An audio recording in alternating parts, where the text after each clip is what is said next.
안녕하세요. 남편과 아이 한 명이 있는 유부녀인 제가 시아버지와 도련님과 한 집에 살면서 일어났던 사건들에 대해 말씀드리고 싶어서요. 저와 도련님과의 관계 그리고 저를 아껴주시고 제 편이 되어주시는 제가 좋아하는 우리 시아버지와의 사이에서 벌어진 엄청난 비밀들을 생각나는 대로 솔직히 말씀드리도록 하겠습니다. 여러분들이 저에게 욕을 하셔도 다 감사하겠습니다.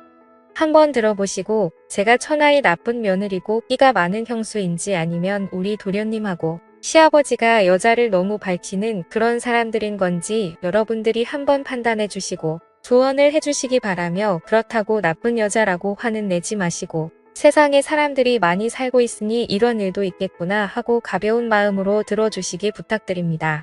지금부터 제 사연을 본격적으로 시작해 보도록 하겠습니다. 저는 학창시절 때부터 별로 공부에 취미가 없었고 먹고 노는 데만 관심이 많은 약간 날라리 기질이 있는 그런 사람이었습니다.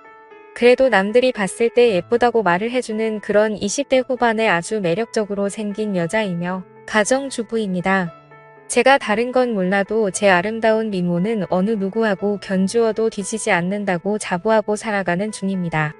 아이가 있는 엄마지만 아이한테는 정말 최선을 다해도 스트레스 받은 건 풀 곳이 없더라고요. 그래서 한 번씩 시내를 나가거나 클럽으로 나가서 스트레스를 풀곤 하는데, 솔직히 그냥 놀고만 오려고 해도 많은 남자들이 저를 한번 꼬셔서 어떻게 해보려고? 해볼래? 하며 저에게 대시하는 남자들이 많더라고요. 이건 1급 비밀인데요. 저는 남자친구는 없지만 남편이 저를 만족시켜주지 못할 때는 클럽으로 가서 제가 마음에 드는 남자를 골라 하룻밤도 종종 즐기는 약간 바람기가 다분한 그런 여자입니다. 저보고 이상한 여자라고 생각하시겠지만 남자들만 여자들과 즐기라는 법이 있나요? 저는 그렇게 생각하지 않고 남편 모르게 얼마든지 여자도 즐길 수 있다고 생각하거든요. 남편에게 솔직하게 클럽에 가서 놀다 온다고 말을 하면 잘 놀다 와. 애는 내가 봐줄게. 스트레스도 풀어야지.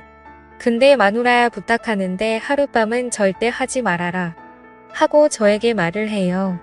근데 저는 남편 말은 절대 듣지 않고 제가 하룻밤 하고 싶으면 그날 반드시 하고 와요. 여자도 내색하지는 않지만 하고 싶을 때가 많거든요. 제 남편은 여전히 클럽에 가서 춤만 실컷 추다가 오는 줄로 알고 있어요. 친정집은 아버지께서 사업을 하셨는데 제가 중3 때 잘 되었던 사업이 아버지 친구에게 사기를 당하는 바람에 하루아침 부도가 나버려 그 뒤로 아주 어렵게 살아왔었어요. 제가 결혼하기 1년 전에 우리 아버지는 지병으로 고생을 하시다가 그만 세상을 하직하고 마셨습니다. 그러니 아버지가 돌아가시고 1년 동안은 저희 집안은 정말 어려웠어요. 그래서 저는 별 수 없이 저를 죽어라 쫓아다니던 현재의 남편과 결혼하게 되었습니다. 사실은 현재의 남편을 좋아하기보다는 시댁의 제약과 시아버지를 보고 결혼한 게 더 맞는 말인 것 같아요. 아버님은 볼 때마다 말씀해 주시니 제가 사랑받고 있다는 게 느껴져요. 아버님, 제가 항상 아버님 편이라는 거 아시죠? 사랑해요. 우리 아버님. 하고 말씀드립니다.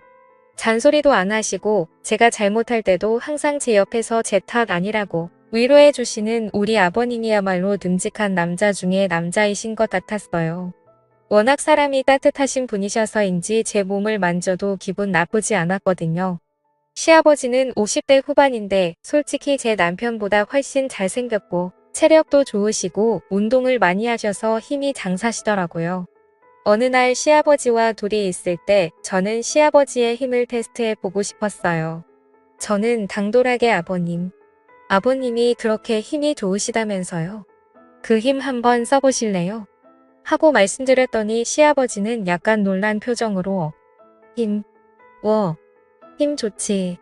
내가 힘이 젊은 사람 보지 않게 좋긴 하다만 지금 어디에 힘을 쓰라는 말이냐? 여기서? 하고 당황해 하시며 물어보시더라고요.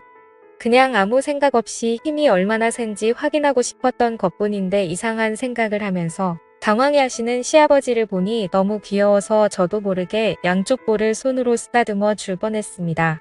아버님, 이상한 생각하지 마세요. 그건 아니니까 착각하지 마시고요. 우리 아버님 은근 귀여우시다니까. 아버님, 한번 엎드려 보세요. 이렇게. 손을 이렇게 하시고 딱 이렇게 가만히 계셔보세요. 하며 자세를 잡아드렸습니다. 시아버지는 시아비를 엎드려 뽀짝을 시키는 며느리는 세상에 없을 거라고 궁심되셨지만 몸은 그 자세를 해주셨어요. 시아버지의 탄탄하고 넓은 등에 얇은 원피스밖에 안 입은 저는 양발을 벌리고 시아버지 등에 앉았습니다. 그러면서 시아버지에게 푸시업을 20번만 해보라고 말씀을 드렸고 시아버지는 그 정도는 누워서 떡 먹기라고 하시며 저를 등에 태우고 푸시업 20개를 빠른 속도로 하시는 겁니다. 정말 시아버지의 힘은 대단했어요. 상상 그 이상이어서인지 놀람의 연속이었거든요. 그렇게 놀래는 동안 푸시업 20번은 순식간에 지나갔고 저는 정신을 차리고 내려오려고 했더니 갑자기 시아버지는 팔다리에 힘이 풀려 그 자리에 그대로 누워버리시고 말았습니다. 저 역시 시아버지 등 위에 엎드려버리는 자세가 되고 말았어요. 정말 그 자세가 묘한 자세였고 기분도 이상했습니다. 누가 봤으면 오해하기 딱 좋은 자세였어요. 그때 시아버지는 몸을 재빨리 돌리시더니 저를 안아버리시는 겁니다. 제가 생각지도 못한 이상한 자세가 되어버렸어요. 아, 아버님. 이거 뭐죠? 저는 아버님 힘만 구경하고 싶었는데 이건 안 해주셔도 될 것 같아요. 하고 말씀드렸고 시아버지는 제 머리를 한번 쓱 만져주시고는 우리 며느리가 장난치는 걸 좋아하는지 몰랐다며 같이 장난치고 노니 재미있다라고 하시며 제 볼을 살짝 꼬집으셨습니다. 분위기가 묘했지만 시아버지의 당당스러운 말에 저도 모르게 긴장이 풀리더라고요. 아, 깜짝이야. 놀랬잖아요. 아버님, 남편보다 힘이 좋으시네요. 남편은 며칠 전에 아버님한테 해달라는 거 그대로 했는데 한겨도 못하는 거 있죠. 진짜 아버님 남자 중에 남자 상남자 최고이신 것 같아요. 하고 말을 하니 시아버지는 나중에 또 힘을 쓸 수 있는 날이 왔으면 좋겠다는 의미심장한 말씀을 하시더라고요. 이렇게 시아버지와 저는 대화도 많이 하면서 친구처럼 장난도 잘 치고 집안일도 저에게 대부분 상의를 하는 저를 100% 믿으시는 관계로 발전해 나갔어요. 적당한 선을 넘지 않고 잘 유지하고 있습니다. 시아버지는 시댁의 모든 경제권을 다 쥐고 계셨는데 부동산과 주식이 많으신 알부자십니다. 솔직히 여러분들에게 말씀드리지만 시아버지의 재력이 좋아요. 시아버지는 시시때때로 제 주머니 속에 늘 현금을 듬뿍 주고 계시는데 몇십만 돈도 주시고 제가 필요로 하면 카드도 선뜻 내와주세요.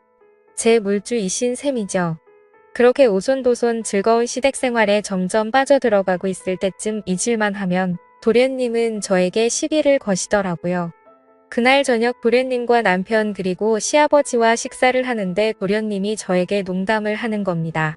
형수, 예전에는 방울 순둥이 마냥 예예거리면서 예쁜지도 몰랐는데 이제 보니 할 말 다 하고 살고 아빠한테 용돈도 다 쓰고 하고 싶은 거 다 하고 살아서인지 시집 와서 더 예뻐진 것 같아요. 얼마나 시집살이가 편하면 지금 입고 있는 옷 보니까 속에 다 비치는데 일부러 남자들이 쓰니까 입는 거예요.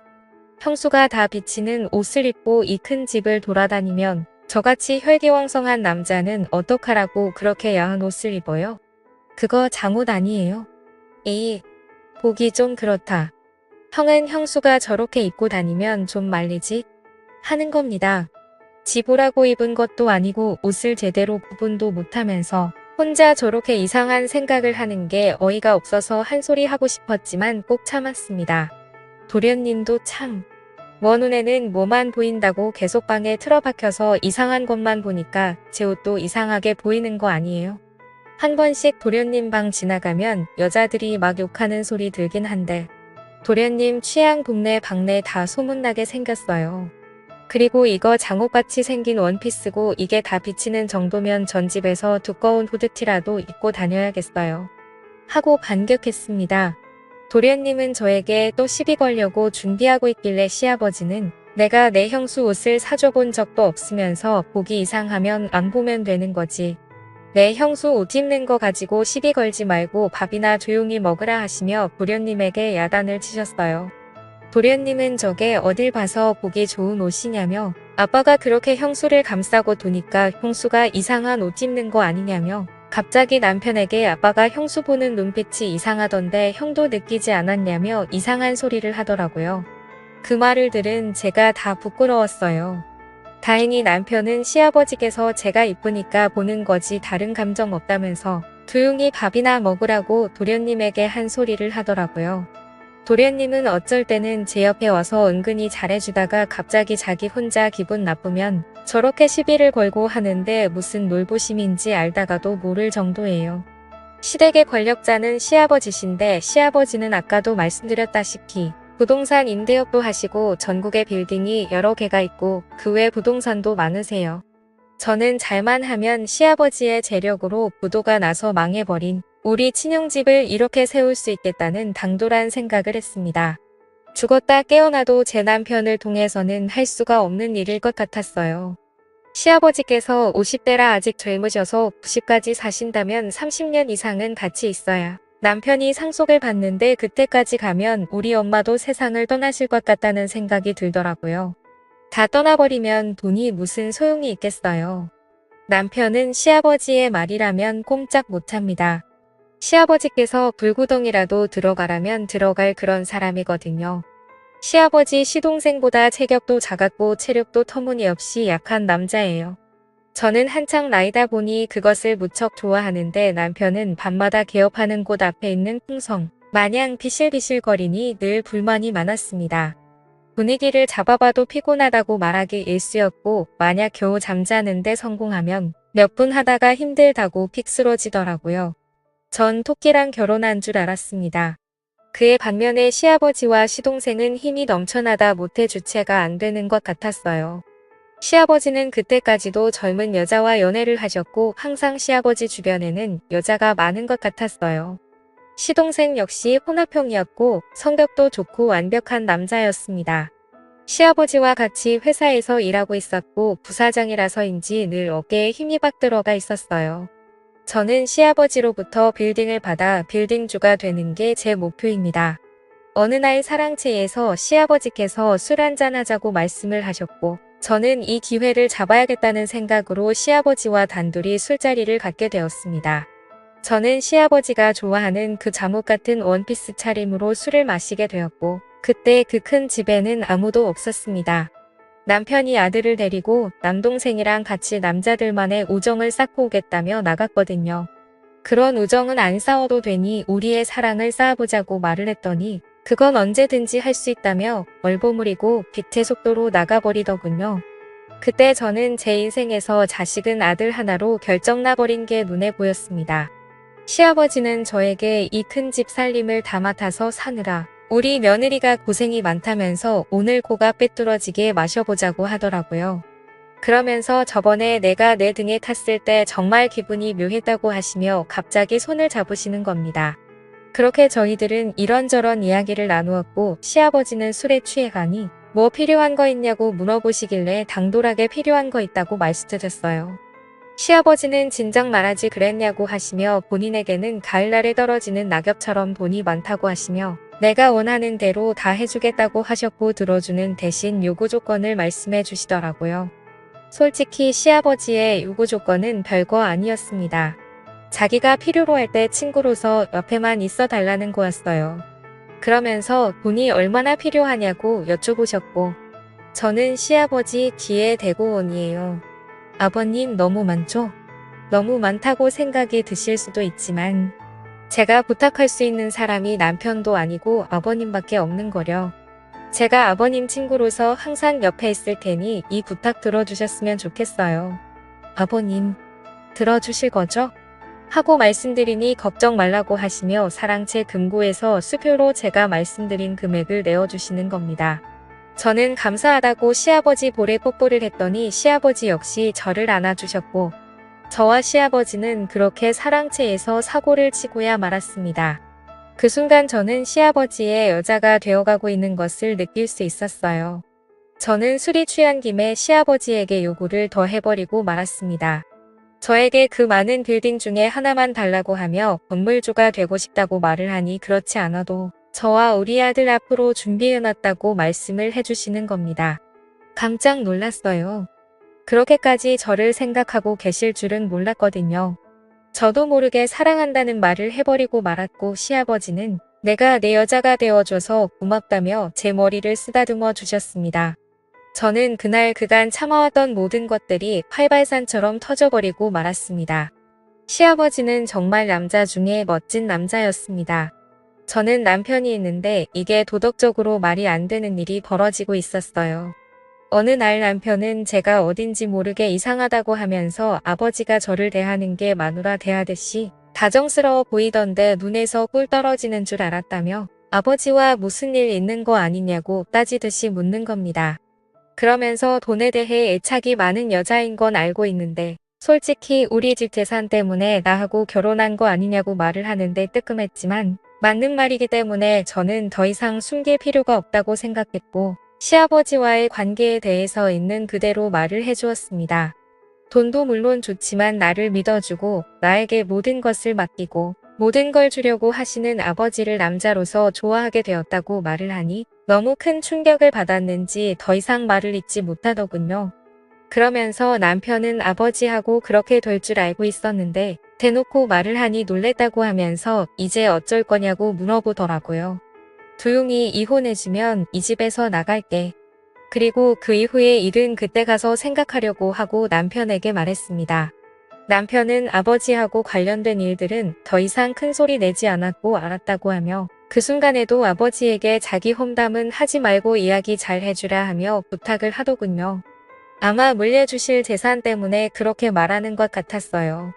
화를 내며 자기한테 돌아오라고 자기도 어느 정도 재산이 있으니 그 정도면 시아버지 도움 없이도 잘 살 수 있을까라고 해줄 줄 알았는데 조금은 씁쓸했습니다. 이런 남자를 믿고 결혼한 제가 바보 같았어요. 그 일이 있은 후 어느 날 도련님은 저에게 오더니 제 귀에 대고 형수 아버지하고 사고 쳤다며 나랑도 사고 쳐볼까? 하며 저를 갑자기 건드렸습니다. 시동생은 완벽한 남자인데 은근히 나쁜 남자 기질이 있는 것 같았어요. 오늘 저녁에 아버지는 모임이 있다고 나갔고 형은 아까 애기 데리고 캠핑장 갔으니 같이 술 한잔 하자고 하더라고요. 낱말은 새가 듣고 반말은 쥐가 듣는다는 속담이 있는데 도련님까지 이 일을 알아버렸으니 정말 머리가 아파왔고 너무 복잡해지기 시작했습니다. 저는 별 수 없이 도련님의 협박에 그럼 같이 오늘 한잔 마셔보자고 말을 했습니다. 저녁이 되어 술자리를 하게 되었고 술에 취해가니 도련님은 저에게 고백을 하더군요. 처음 저를 봤을 때 너무 좋아서 사랑 고백하고 싶었고 계속 그 기회를 엿봤는데 놓쳤다면서 오늘이 그 기회라고 하는 겁니다. 그러면서 지금까지 살아오면서 형수처럼 지적이고 이쁜 여자는 한 번도 본 적이 없다고 매일매일 제 생각이 난다고 하더라고요. 저는 그 사랑을 받아줄 수가 없다고 말을 해야 했어요. 시아버지를 사랑하는데 도련님을 사랑한다는 게 말이나 되는 일인가요? 게다가 매번 저에게 트집을 잡고 욕만 해대고 시비 거는데 도대체 어느 부분에서 사랑의 감정이 싹 틀 수 있는지 저는 도련님에게 감사하고 고마운데 그 고백 받아줄 수가 없다고 말을 하니 도련님은 벌컥 화를 내는 겁니다. 아버지 사랑을 받아주고 젊은 나의 사랑을 무시하냐면서 자기가 돈이 없어서 그러는 거 아니냐며 막무가내로 제 손을 잡고 자기 품으로 확 끌어당기더라고요. 자기 사랑을 안 받아주면 시아버지와 저의 관계에 대해 저희 집 식구들이랑 친척들 모두에게 다 소문낼 거라고 했습니다. 저는 이 상황이 너무나 의였었고 어떻게 수습해야 할지 답이 안 나왔어요. 친정엄마와 가족들이 이런 상황을 알면 얼마나 기가 막혀야 할까요? 정말 끔찍했습니다.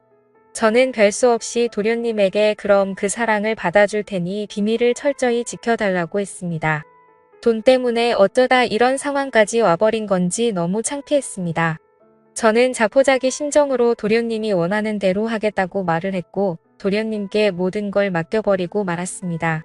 이걸 시아버지께서 아시면 어쩌지 하고 걱정하고 있었는데 도련님은 아버지에게는 무덤까지 갖고 갈 테니 걱정 말라고 했습니다.